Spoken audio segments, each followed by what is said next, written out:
left the queen's private chambers behind, we now step into the very engine room of the palace. This is where the sustenance and wealth that powered the entire kingdom were managed. Even now, you can almost catch a faint, ghostly scent of spices, roasted meats, and fermenting grain, a whisper of the bustling activity that once filled these halls. Our first stop is a truly impressive complex, the royal kitchens. Forget your standard cooking hearth. This was an industrial-scale operation. It was designed to feed not just the queen and her family, but the entire court, all the guards, and the countless palace staff. Look at the remains of these massive hearths built from fire-hardened mud brick. You can still see traces of charcoal and ash, a silent echo of the fires that once roared here day and night. Honestly, imagine the catering bill for this place. You can discern where stone slabs or sturdy wooden tables once stood, areas for chopping, mixing, and preparing food. See those pits in the floor? They were likely used for grinding grains or pounding spices. The sheer scale tells a story of meticulous organization. This wasn't just about making dinner. It was about feeding a whole micro-society. Now, here's a quirky little detail. Look up at these small ventilation shafts carved high into the walls.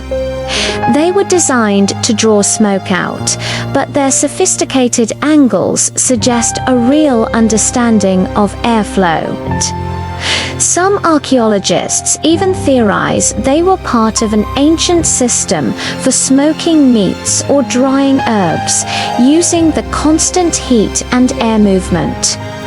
It's like a clever, desert-adapted form of culinary climate control. Right next to the kitchens, we find these extensive storage rooms. They're larger, darker, and their thick walls were built to protect precious supplies from pests and the harsh climate. Picture huge ceramic jars standing shoulder to shoulder, filled to the brim with olive oil, wine, grains, and dried fruits like figs and dates, all brought from the fertile Nile Valley or traded from faraway lands. This was the palace's larder, a vital symbol of its self-sufficiency and wealth. And that brings us to a crucial historical point: Nubia's role as a major trade hub. This kingdom was the crossroads for goods flowing between sub-Saharan Africa, Egypt, and the Mediterranean. Gold, ivory, exotic animal skins, and incense all passed through here, and much of it ended up in the royal treasury. These storage rooms weren't just for food. They were critical for managing this immense flow of wealth. Historians still debate who worked here: slaves, free laborers, or a mixed, but it's clear there was a complex system managing a huge workforce. As we move deeper, we enter a series of more secure, smaller rooms. These were the treasure vaults. The doorways were thicker, and there's evidence of locks and seals. Just imagine chests overflowing with gold jewelry, bracelets, necklaces, earrings, sparkling with carnelian, lapis lazuli, and amethyst. Picture intricate metalwork, gleaming bronze, and the soft shimmer of imported silk. These weren't just personal accessories. They were tangible expressions of the queen's power, her status, and often bore royal insignia. And look here on the ground.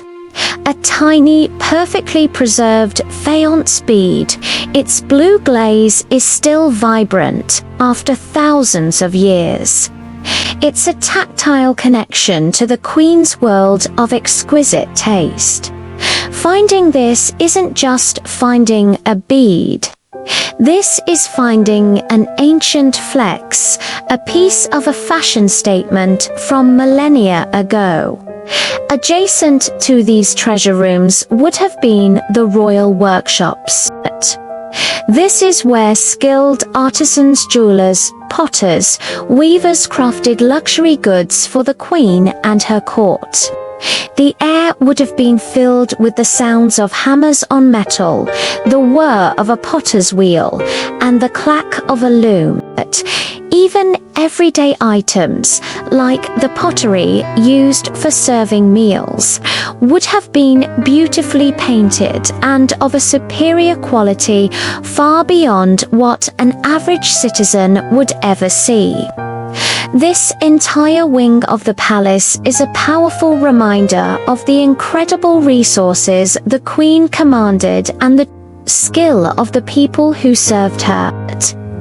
It's a testament to a world where luxury was a carefully curated expression of power. As we take one last look around, it becomes clear. Without this engine room, this constant, meticulously organized flow of goods and provisions, the grand throne room and the intimate chambers we saw earlier would have been unsustainable. This was the heart that kept the palace, and perhaps the entire empire, running smoothly. There is so much more to uncover in this incredible palace. Make sure you resubscribed to the channel so you don't miss the next part of our journey. Thank you for watching, and we'll see you in the next video.